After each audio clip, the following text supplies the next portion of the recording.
Hey, movie maniacs. Welcome back to the Watch and Learn podcast. We appreciate your eyeballs and your ears. My name is Sky Matsuhashi, and I'm joined in these turbulent, chaotic, very lovely, Dust, these turbulent, chaotic times by my brother, Dusty. Dust, what is going on?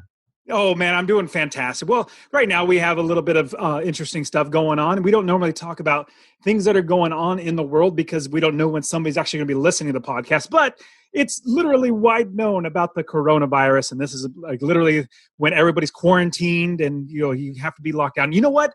I teach people how to invest in real estate, and I had a call with somebody that I'm coaching. He lives in Spain. So, anyways, fantastic guy. He lives in Spain. He wants to invest in real estate, so I'm coaching him and everything. But he was telling me, he goes, yeah, he has a strong accent. I can't use his accent. I don't know how to do it. But strong accent says, yeah, in Spain, we don't have freedom. So the military is literally roaming the streets, keeping people inside of their houses. We cannot leave our houses. Like, oh my goodness, I love America. Obviously, it's sad that people are getting sick, but at the same time, I went to the gym today. Yesterday, I went skiing. The day before that, I went skiing, snow skiing again, and like literally do whatever we want. And anyways, so it's just a little rough out there. And so hopefully everybody's safe and not getting sick.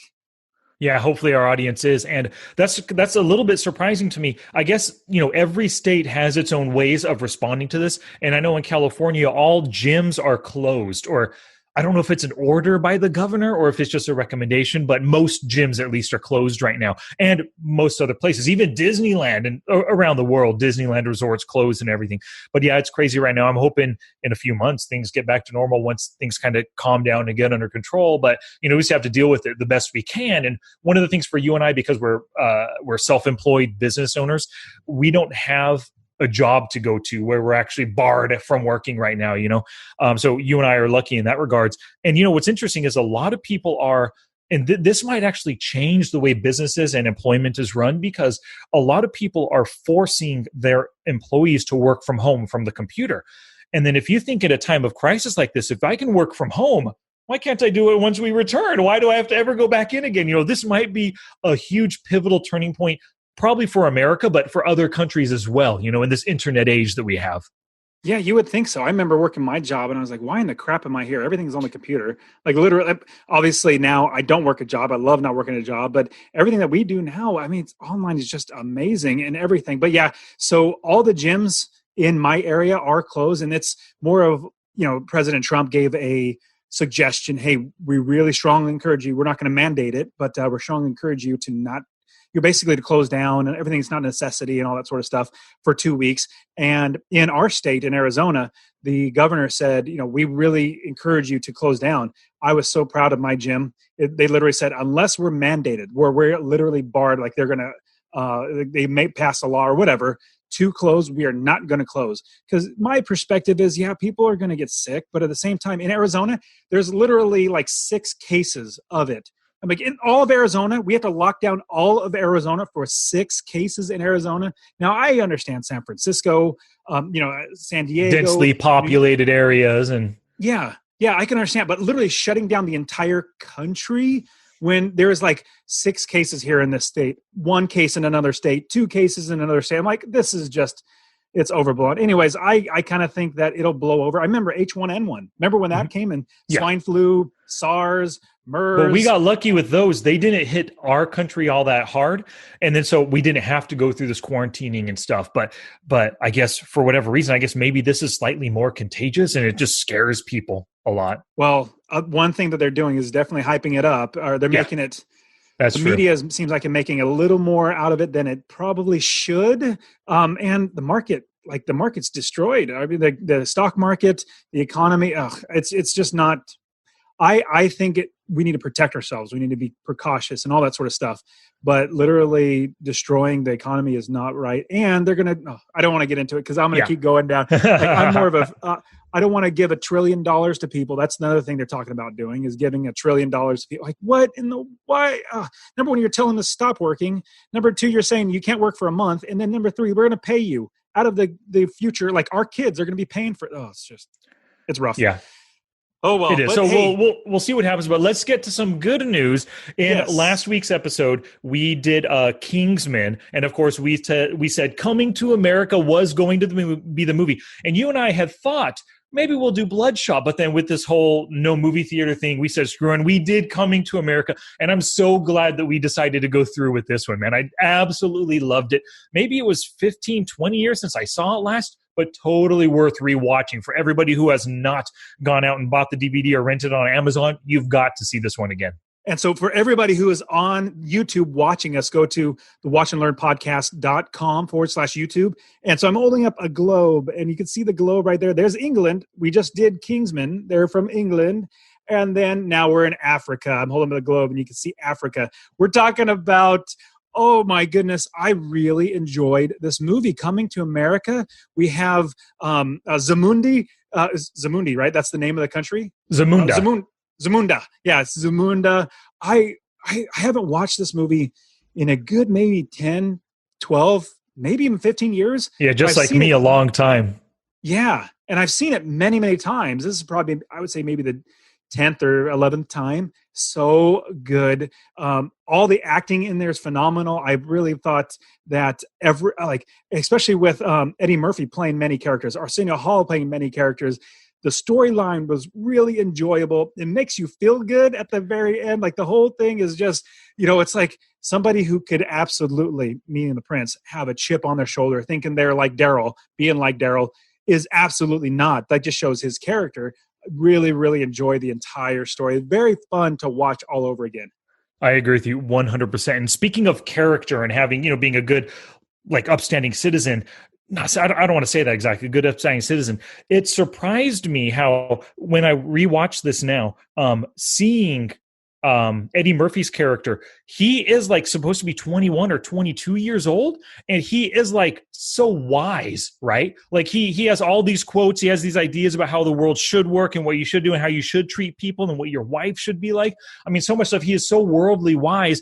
And at the beginning of the movie, I thought to myself, how is he? Dude, he's been pampered. Why doesn't he have this kind of attitude like I'm the bomb, But at some point later on in the movie, he said he reads a ton of books and he learns from books and stuff. So I guess that's where he got his worldly wiseness. But did you pick up on that as well?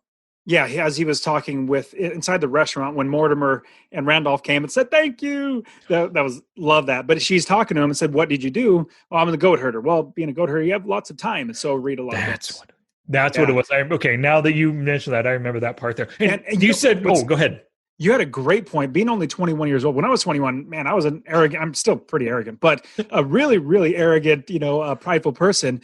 And as I've gotten older, the older I get, the more I realize that, hey, I'm not the most important person in the world. There are so many other people are more important. In fact, whenever as best as I can, I always try to treat that one person, whoever I'm talking to at that time, like they're the only person in the world.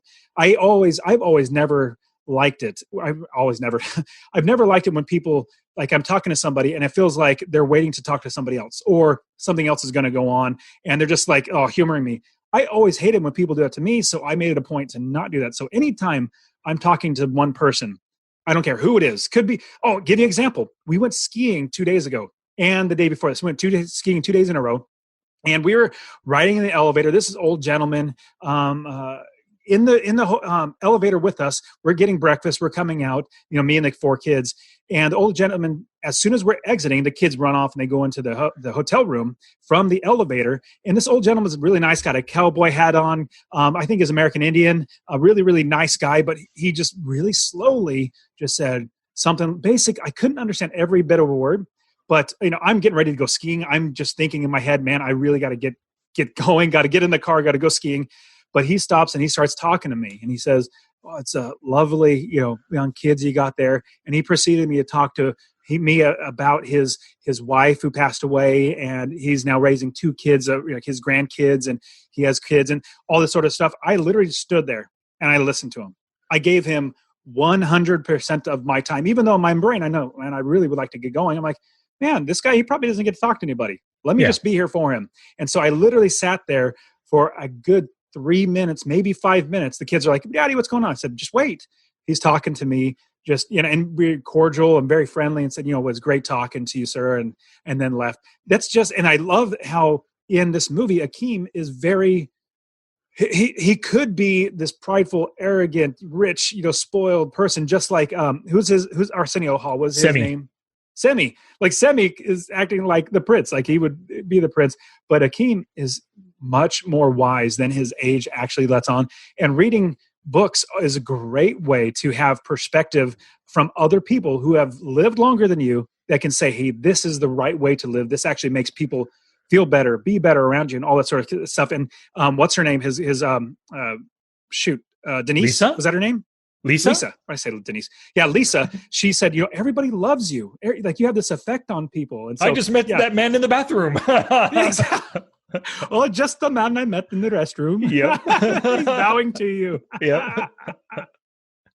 He does have that crazy effect on people. And like you said, you could tell when he's sitting there, when he's talking to Mr. McDowell, talking to Lisa, he's focused on her 100%, totally listening, and then he's responding. You could tell. I think that was a really important and really awesome character choice that Eddie Murphy made. Eddie Murphy was one of the writers for this movie, wasn't he? I don't recall. I should have looked that up. I think he was. But yeah. So I think it was a really good choice on his part to be that kind of just really paying attention to the world and open and honest with everybody around him. I thought that was great. And it was probably in the writing as well. But I would imagine that Eddie Murphy took that on. He did a great job in his role. I thought Eddie Murphy, he is one of the writers, as well as David Sheffield. And but the only ones I really know. But Eddie Murphy, he is developed the storyline, and I really like Akeem's character. I mean, every bit of the movie, it never really changes. Like the way he reacts to every single situation is very similar in every single way, and I really appreciated it. And you could just see, you could almost feel what he's feeling in every single moment. Like when something happens where he could blow up, you could see him just pause and look, and then big grin on his face and smile, because no, it's okay, no big deal. We're playing a part, and we're moving on. But yeah, I think that the storyline was really, really fun throughout the entire movie.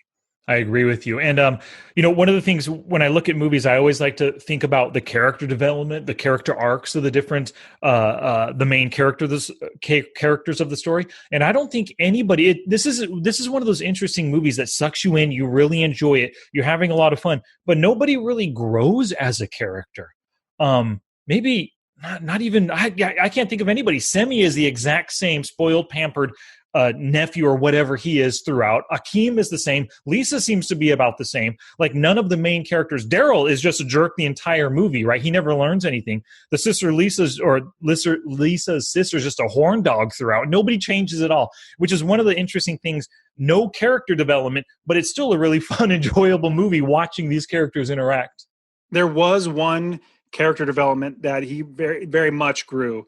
It was Samuel L. Jackson. He learned the error of his ways. He definitely learned that he's not going to. He's broken in that place 5 times. He's not going to break in again. But I remember watching Samuel L. He has a face, and the way he played it. Like I was like when I first watched it when we were kids, thinking, "My goodness, this guy is he is serious. Like I would not want to be in that place. What in the world? How is Hakeem doing that?" And all that sort of stuff. I would not do that, because Samuel L. did such a fantastic job. Like you believe him when he's playing that. And so I just remember from that movie, every single other movie that I see Samuel L. inside, I'm always thinking of Coming to America. For some reason, it's just stuck in my brain that this is the very first movie I've ever seen Samuel L. But I agree with you.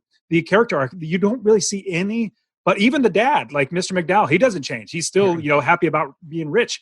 And the only one is the dad, the King Jaffe Jaffer. King Jaffe Jaffer. He's the one that changes as his wife finally says, "Well, I thought you were the king." Yeah. You can change this. So you could see he is the only one that actually does the changing, because he wasn't going to let it happen. You could see the very end. Akeem, it was a surprise to him. He literally thought he was going to marry the same lady. So it was also going to go through. And so he didn't have to change, but he literally did change and brought her in. Yep. And speaking of the king, I found it really interesting. It's a really weird idea for the king. He thought his son wanted to go to America and sow his royal oats. As a king, do you really want your son the prince possibly spreading his seed, and then you have 1,000 pretenders to the throne, or people vying for the throne in 20 years from now. Just seems like kind of a bad idea to send your son off to America to do that. If Black Panther taught me anything, the movie Black Panther, is that somebody that can come in the lineage of however it could be, could come back and fight you in the waterfalls of death and actually, take over the throne. So we don't want to do that. That's your nail on the head, completely right. No sowing the seeds. But when it comes down to, the king literally just doesn't listen to his son, doesn't listen to what his son has to say, or doesn't even take his opinion. It's like, oh, you just want to sow your oats? Okay, let's go ahead and do that. And just cuts it off. And you have the king just sitting there kind of like, Yeah, but he got what he wanted, to go to America and to experience a new culture and possibly find a new wife. And great, he's happy with that.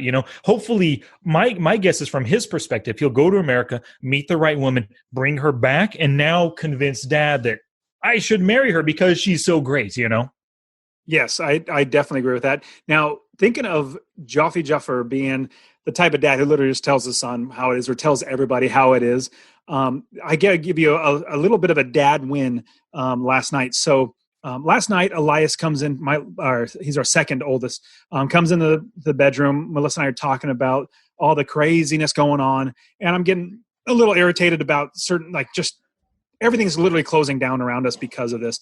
But anyways, I'm not most happy. Elias comes in, hey, Dad, can I have a glass of milk?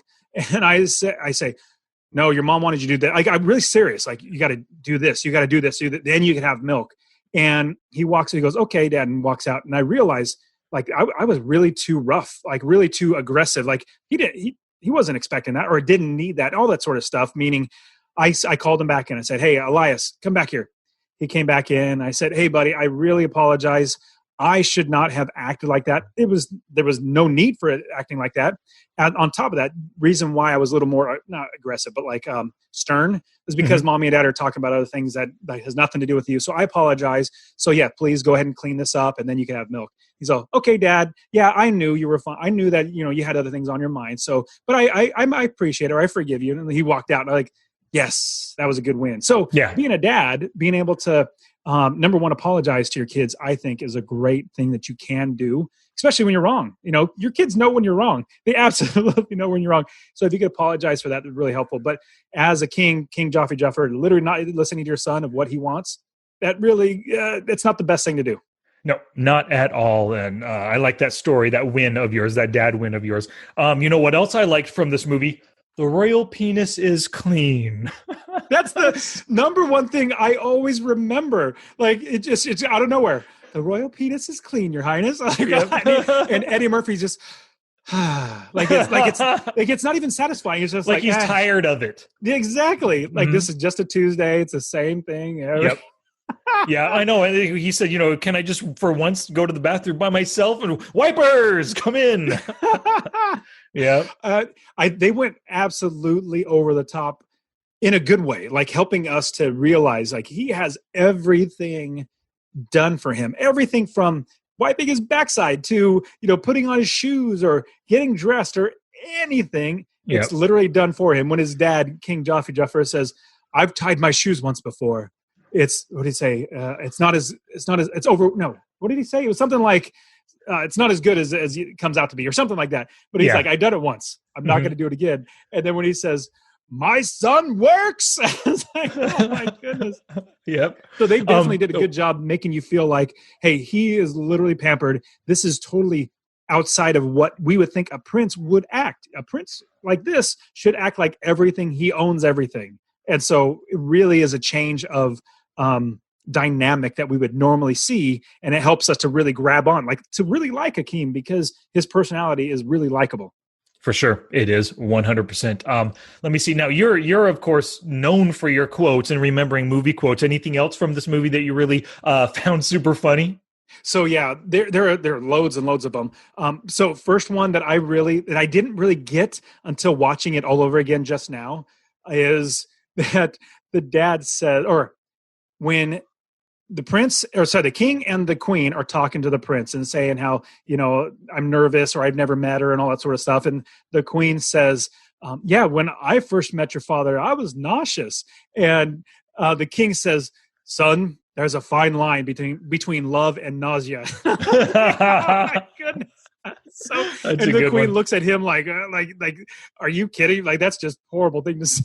Yeah. But it's the king; he can say whatever he That's wants. right. He is. Let me see. One of my favorites was Eddie Murphy when he's the barber. F you, F you, and F you. Who's next? Who's next? Such a good line.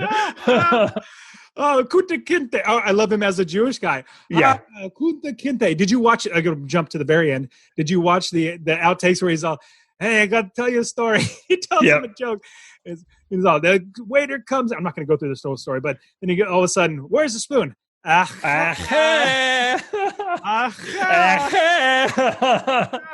love it. That is so good.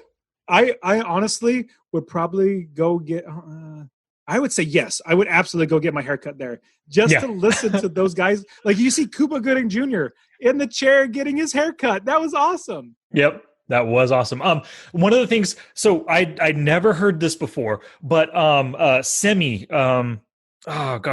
Hall, when he played the preacher up at the Black Miss America pageant, it was he said, when Lisa came up on stage, he said, "You look so good, somebody should put you on a plate and sop you up with a biscuit." One of the best lines. And then later on, he says, "Praise God up above, Hugh Hefner on high." He did say that. I know. Yeah. I was like, oh my goodness. Such good stuff. Arsenio Hall, he did a great job in this movie. It's kind of funny how he hasn't really acted in much since then. I mean, Eddie Murphy's kind of taken it back, but throughout the 90s, Eddie Murphy was in a ton of movies, early 2000s as well. Maybe Arsenio Hall just doesn't really like it, maybe. Yeah, that might be it. But he delivered some funny lines, and he has a great expression, like a face full of expression. When he was the ugly woman in the bar, "I want you and your friend too." So good. Yeah. I love how each Eddie Murphy and Arsenio Hall played many different characters. I just really enjoy movies where actually Eddie Murphy and Mike Myers, those two movies are where they actually play different characters, are really fun. Honestly, one of my favorite ones, I can't remember his name, but I remember the band, Sexual Chocolate. Yes. Sexual Chocolate, everybody, Sexual Chocolate. And it just Randy Watson. Randy Watson. Hey, my boy's good. That boy's good. Your mind. Yep. I love that. And what do you think about Daryl? I want to quickly talk about Daryl and Daryl's character. What are your thoughts about him? He's just a stuck-up, douchey rich boy. That's all he is. Such a jerk. And it's weird. So obviously Lisa didn't want to marry him, but she was with him as her, boyfriend to make her dad happy, because that's probably what her dad wanted. Her dad was pushing her on, he's rich, he can take care of you, all that kind of stuff. So she was with him for that. And maybe he was kind of nice sometimes, but for the most part, just a douchey rich guy. And I'm glad that he didn't, win the girl in the end, Yeah. And we've seen, I can't remember the actor's name, but he's been on plenty of other things. He's also been on TV shows. I don't remember if it was like Law and Order or something. But anyways, he's been, and he's a really, really good actor. I really enjoyed him. And in this movie, you really just didn't like him. He wasn't necessarily an antagonist, which he kind of was a little bit at the basketball game and all that sort of stuff. Mm-hmm. But, you just really don't like him just because of how he is so self-centered. He, I said, acts as if Akeem would, like if he was the prince, like that's what you would perceive somebody acting. So I like the difference between the two. You have somebody who is a prince who doesn't act like that, and the one who is not, who completely wants to act like that. So yeah, the difference. But then also you have Lisa's sister. I can't remember her name either, but I'm never really remembering many of their names. But her sister, Lisa's sister, is definitely she and Daryl go hand in hand together. They're perfect together. As soon as one of them doesn't get what they want anymore out of the other, they will literally drop them. Like, okay, I'm not going to be with you anymore because you're useless to me now. That's just how they are. They both deserve each other. Yeah, for sure. 100% agree with you there. Did you catch there were 3 instances where one of the characters kind of broke the fourth wall, and Akeem, I just can't remember the different parts. I just remember him. Akeem once, Semi another time, and then Daryl at the very end when the younger sister came on to him in the bedroom. They all look in the camera like, can you believe what's happening right here? And I like all those breaking the fourth wall moments. I do absolutely remember each one of those. For some reason, when I think of Come to America, there's just many scenes that pop into my mind. For some reason, one of them that really pops into my mind is when you have Akeem and Lisa sitting on the swing outside, and you have Akeem come by and offer champagne. Well, he finally sits down, and he sits down, but he sits upright, like really regal. And she goes, "You gotta relax." And he goes, "Oh, I can be loose." And he goes, and he punches down over. Really good. For some reason, I always think of that scene. That of many, obviously the royal penis is clean, Your Highness. That's one. This one's another one. Love Samuel L. With the shotgun and everything. There's so many great scenes. I would have to say, and I'll ask you what your favorite scene is. My favorite, I don't know, what I always go back to remembering is Sexual Chocolate. And I love, even though it was literally a quick, 30 seconds, but just that, the character is so hilarious and so funny, so spot on. And on top of that, you have Arsenio Hall. You have him doing everything, being the preacher. You also have the Sexual Chocolate, but then you also, you haven't watched Psych. Well, in Psych, what's really fun about Psych is they do, one guy's black and one guy's white. Well, the black guy is a part of a cappella group of 3 people. Well, the white guy says, "I want to be a part of it." And so he joins these 3 black guys. So there's 4 of them. Guess what he calls, the white guy calls it? Can you guess? Sexual Chocolate? No. It's not Sexual Chocolate. It's Quarter Black. So Quarter Black. And I'm like, Quarter Black? Exactly. That's why it's so funny. It's for, I don't know why, but it got me thinking those Sexual Chocolate and Quarter Black comes to my mind. But that's the thing. Throughout the whole episode or a couple episodes where they have Quarter Black, they're like, why are you calling it Quarter Black? There's 3 of us and one of you. It should be 3 quarters black. He's no, Quarter Black sounds better. How funny is that? I agree with you. That is my favorite scene, the whole Black America pageant, along with Randy Watson's Sexual Chocolate, of course. And then also the reason why that really stands out is because I just now, those 2 lines that I gave you from when he was the preacher, Hugh Hefner up on high and then sop you up with a biscuit, I'd never heard those before. I'm sure I've heard them, but they didn't enter my consciousness, So absolutely loved it because of that. But my favorite tiny little snippet was when the king arrives at Semi's door. He opens it and closes it. I laugh every single time I see that. Love it. Yeah, and the way Arsenio Hall does it, he's really good. I mean, I remember him in his, shaking his arm. That was his thing in his, what is it called? Talk show, night show. Talk show thing. Really, really good. He's really, really funny. I remember watching him on The Apprentice. Did you ever watch that? I did not see that season, but I think that was a season with Adam Carolla, so I've learned a lot about it. Oh, okay. Yeah, really. I mean, just in general, seems like a pretty okay guy. I don't know, much more than watching him on The Apprentice. He did well there. Plus, just seeing him in general on these movies and the way he acts is very, very funny comedian. I think he and Eddie Murphy were perfect for these roles. What do you think? 100% agree with you. I couldn't see anybody else doing these roles. They pulled it off perfectly. So I agree with you. Now, what would you think? What if there was a part 2? What would the part 2 be? Part 2 would be, let me see. This was 1988, right? So basically 32 years later. I bet you, 12. Yeah, 32 years later. I mean, I bet you now him and Lisa have a kid and the kid wants to go to America also. Or maybe they even immigrated to America once and he was living as a prince while his father was still. Is James Earl Jones still alive? Oh, that's a good question. Because if so, he could still be King Joffrey, still leading things. He doesn't want to give up his rule. Oh, maybe that's what it is.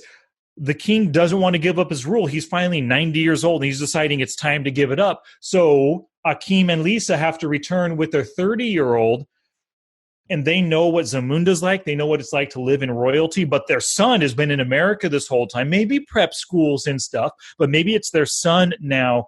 But actually, it would be called Coming to America too, huh?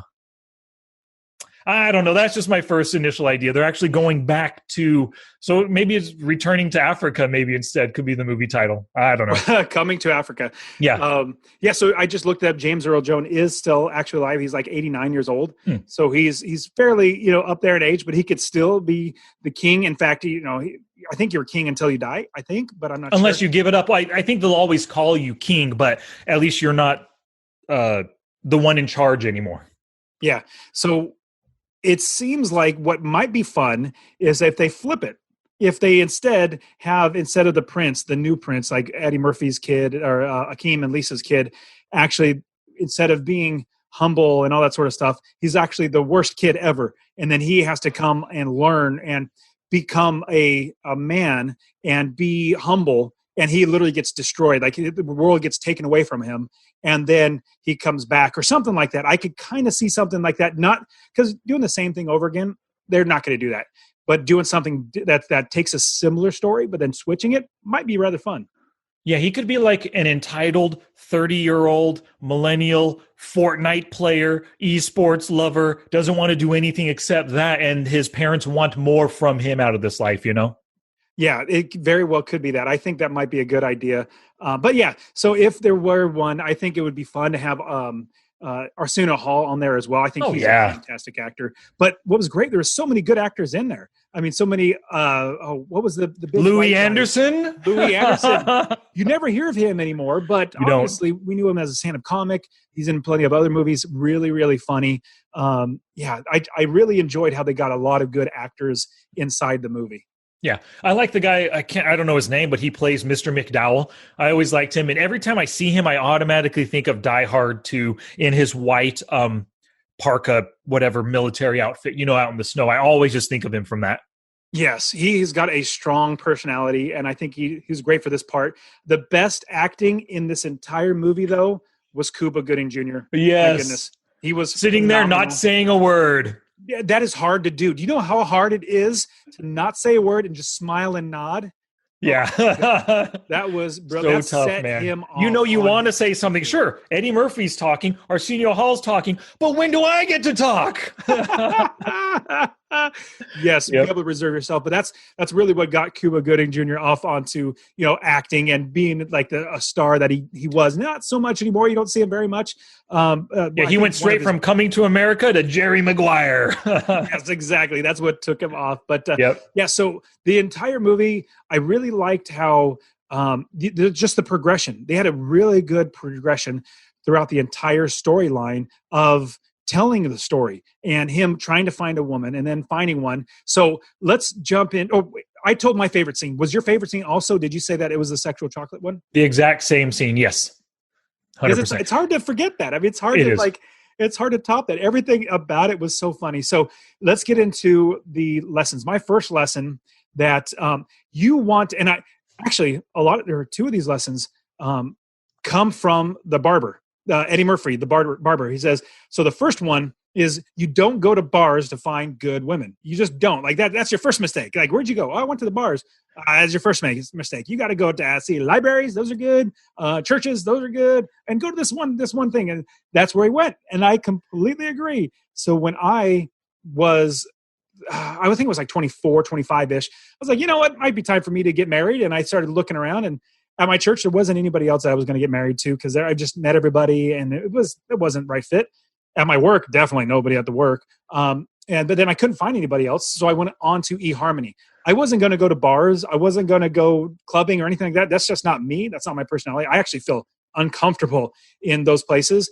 And I was like, even if I find somebody in there, it might not be the right person for me. So I went on to eHarmony, praise the Lord, 14 years later, been married. Everything's going, fantastic. So met on eHarmony, 9 months later, got married and been married for almost 14 years. May will be 14 years. But yes, so don't go to bars to find a good catch. For sure. I love that lesson. The other thing he said, now it's not my lesson, but the other thing he said was get in good with the dad, you get in good with the girl. And I don't agree with that. That's not the thing, right? I mean, that didn't happen in this movie for sure. Sometimes the girl wants to rebel against the dad, and that's just not going to work. But my first lesson is don't judge a place by its name. Queens? There's also a place near us or near me here in California called Hawaiian Gardens. And you would think to yourself, wow, Hawaiian Gardens, lovely. Let's go there for vacation. No. You don't want to. It's the pits. It's just a dirty, ugly city down in the LA area, So a name does not tell you what the place is like. It does not. And I love how they picked it. Flip a coin, number one, you see his face on it, which is fun. And then, where do we look? And then you see, oh, it's fit for a king. There's Queens. Yeah. I agree. I completely agree. Wasn't Spider-Man from Queens? Yeah. Yeah. Yeah. In Captain America was from Brooklyn. I remember that little interchange in Civil War. So cool. This movie and I loved the bartender's it's not the lesson, but it kind of points to the lesson. So he says, you got to get in good with the father. Like, don't get in good with her, get in good with the father, which I think it's a good idea. Like, you don't want to be on bad. Well, you don't want to be on bad terms with the dad for sure. Yes, but this got me thinking, and I don't know if we'll ever do the movie, so I'll definitely bring it up. Hitch, where Hitch tells the guy, I can't remember his name, but tells him it's not about her at all. This event, even though you're like, man, this is great, I'm going to be going through this art studio or whatever with her. No, it's absolutely not about her. It's about her friend. You get her friend loving you, then she will love you. So, you got to get all those, because that basically pieces together where you don't, instead of just going after her and get her to love you and really just, hey, I really like this guy, get everybody else around her to like you, then they influence her. That's nice. That makes a lot of sense. That was Kevin James's character he was talking to in that one. But good pull there. Good lesson for sure. My second lesson is, do not pop the question until you know she'll say yes. And ask her. Don't try to sneak it back door through her dad. Daryl screwed up by doing that whole marriage proposal thing at the house through her dad. Stupid, man. You've got to know that she's going to say yes first. I guarantee I knew my wife was going to say yes before I asked her. It wasn't a surprise. Absolutely. I think surprising, especially not even telling her and then announcing that you're engaged, is just rather silly, but it really got her to realize who this guy actually is. She was thinking like, why was I even with him? And then Eddie Murphy's character, or Akeem, saying, I was wondering that myself. And what I also like, so that leads into my third lesson, which is an exact same part where she asked him, did I overreact? And Akeem said, and I think it's obviously can be a little selfish too, because he wants her to realize, yes, you were fine. But what he said was, I found that usually your first reaction is the right one. Obviously it's good, but I think it's also, there's truth to that, because that's who you are. That's your first reaction. Is you could always second guess yourself, but usually your first reaction is the right one to go with. I agree with you. I love that lesson right there for sure. Because that just speaks, how you react. It just speaks to where your heart is, where your heart lies and what triggers you right away for sure. My last lesson is it's good to be the king, right? King Jaffer, he can change tradition if he wants. His wife said, just like at the beginning of the podcast, you said the same thing. The king said, who am I to change? And she goes, you're the king. You can do whatever you want. And it is good to be the king for sure. So for everybody looking on YouTube, you'll see this. I don't know if it actually shows up very well. You probably can't read it. It's backwards. Or is it backwards to you? No, it's forwards. I can read it. Good. It says, it's good to be the king. So that's my third one. I literally wrote it there. But as I was talking, I was like, you know what? I want to give a little more profound lesson from Akeem. And this is a good one, which, your first reaction. But I literally wrote it out. It's good to be the king. And you remember what movie that was from, right? It's good to be the king. Princess Bride? No. Robin Hood. No, what? Robin Hood, Men in Tights. Was it Men in Tights? Yes. Well, there was a part when he goes, it's good to be the king, and he French kisses whatever. Yes, that was Mel Brooks. Mel Brooks was saying that. Yes, that's a Mel Brooks line. So yeah, when I wrote that down, I was like, oh, that reminded me of Mel Brooks. Yeah. Yep. Totally. So what is the prop that you would want? I already know what I want, and you might have picked it, but what's your prop?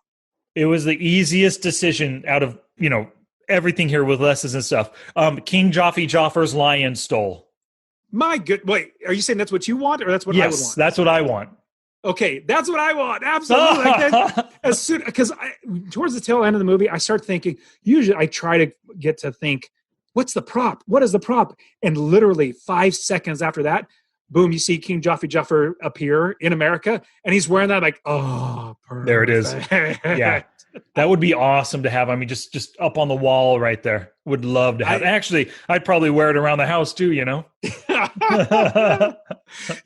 wear it to work, which is your living room or your office and your house. Yep. Totally. Good. The last thing, Monday morning quarterback. Mine is that King Jafar should have had kind of as his confidential informant, right? Like he should have told Semi from the start, you're there to protect him, to watch him, to see what's going on, but check in with me every 3 days and let me know what's happening. You know, I know he trusts his son. His son's smart, of course. Akeem knows what he's doing, can handle himself. But still, I mean, your son's going to America for the first time. Semi should have informed him of what was going on the whole time. Man, that's a great point, because that would have solved a lot of problems. And oh my goodness, so that goes into my Monday morning quarterback is when you're going to ask for money, don't ask for $1 million. Like he should have said like 100,000. Like this was back in 1993, I think. Yes. And so in there, money was not as I'm going to say prevalent. That's not the right way to say it. It wasn't as expensive. So $1 million literally today in 2020 is not like it was in 1993. $1 million is like $3 million back then. And so when you're asking for $1 million, that's $3 million or even $5 million, whatever it might be. I remember watching a Bill Cosby did a stand-up comedian show. It was back in like the 80s. It was like 83, 84, something like that. Obviously I was only like 4 or 5 years old when it came out, but I watched a rerun of it, or, watched it on tape or something. And he said that he was driving a $14,000 Ferrari. I was like, whoa, $14,000. Like nowadays, that's like nothing. Like literally everybody in America has $14,000, or they can get a loan for $28,000 really quickly. But so the way money moves, $1 million back then was so much more than it is now. And so, I mean, shoot, if you need $1 million, or say need, he says 400,000, then go to 500,000. I would say literally start at like 50,000. Like, how are you going to spend that much money? But here's something. Obviously, me being American, back in 1776, I stopped caring about royal people. I stopped caring about royal weddings and all that sort of stuff back in 1776. And so thinking about all this money that they're spending, even though he's the king, he has to get the money from the people. So I'm looking down the line. That's the people's money that are giving him to wipe his backside and, get the penis washed and all that sort of stuff, and just literally give away a $500,000 pair of earrings. I was like, that's the people's money. But apparently they love him. It seems like it.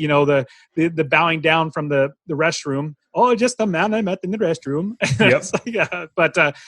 So that's my perspective is literally don't shoot for the moon. Like just get what you need. Totally. I agree with you 100% right there.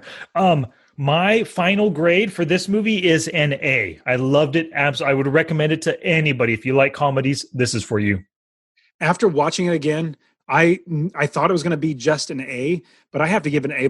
I just thoroughly enjoyed every minute of it. The storytelling was really, really fun. The jokes were really fun. Bringing the comedic elements of Eddie Murphy and Arsenio Hall dressing up as different characters and playing different parts. Cuba Gooding Jr. and Samuel L. in the same movie. What?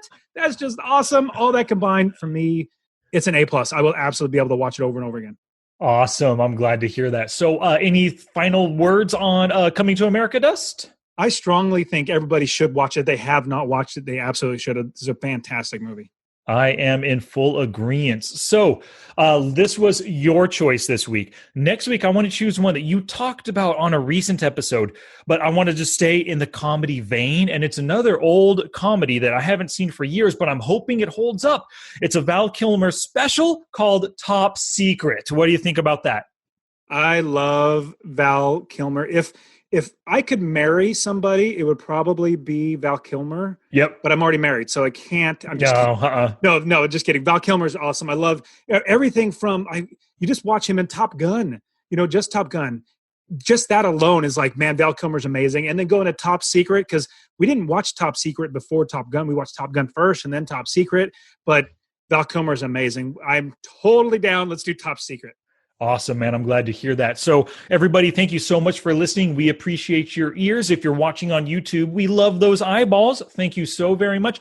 And of course, we want to hear from you. So go to our show notes page, watchandlearnpodcast.com/pod90. That's pod 90, and leave a comment. Or if you're watching this on YouTube, leave a comment right there as well. Thank you very much. All righty then. My name was Sky. And I'm Dusty. And we will return next week with Top Secret.